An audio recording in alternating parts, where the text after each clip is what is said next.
এখানে আমার বাপ দাদার আমলের কিছু খাসের জমি আছে, শতক 8 মাটি আমার দাদার আমলের থেকে খাওয়া যায়।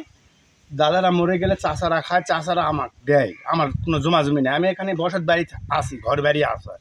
তো সরকারের কাছে আমি একটা দরখাস্ত দিয়েছিলাম, আমাকে করে দিতে চাইছিল।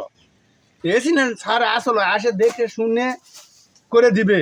ইতিমধ্যে আমাদের গ্রামের থেকে কিছু খোঁচর লোক আছে, তারাই দিতে মানা বলিছে, আর দেয়নি আমাকে।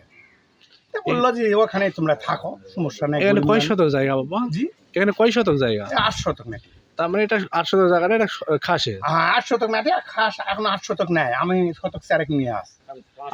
আপনার 2 ভাই না? হ্যাঁ, 2 ভাই 4 শতক মাটি নিয়ে আসি। আরেক ভাইয়ের নাম কি? ওই ভাইয়ের নাম নুর আলম। নূর আলম। আর আপনি আরেকটা বড় ভাই আছে? আরেকটা বড় ভাই আছে আপনার? ওনার জালাল। ওনার মধ্যেও মনে হয় 2 শতক জমি। ওনার মধ্যে শতক 2 গেছে। তার মানে মোটে শতক 200 হিসাব করলে 8 শতকের মতোই। 8 শতক মাটি, তার 2 শতক কোথাও গেছে। আর এসে আছে হ্যালো, আরো 2 শতক, 1 শতক ওই দিক গেছে, ওই সাইডে গেছে। 2 শতক, 4 শতক মাটি আছে। আমাদের কোনো জায়গা জমি নাই। হ্যাঁ, তো আমরা এই জায়গা বহুদিন থেকে আছি। এই সরকারি জায়গা এটা। এই আমি কোনো রকমে এখানে একটু আছি বাবা। আমাদের এখানে সরকার আমাদের যদি দেয় তাহলে জায়গা বাড়ি ঘর করতে পারবো।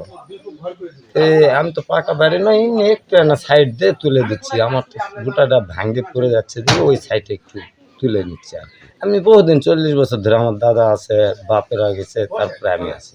আপনাদের তো পাতারের জমি জমা নাই? না, 100 শতক। এটা মোটে 8 শতক। বর্তমান 2 ভাই আমরা 5 শতকের ভিতরে আছি। আরেক ভাই আছে 2 শতক। আচ্ছা আচ্ছা।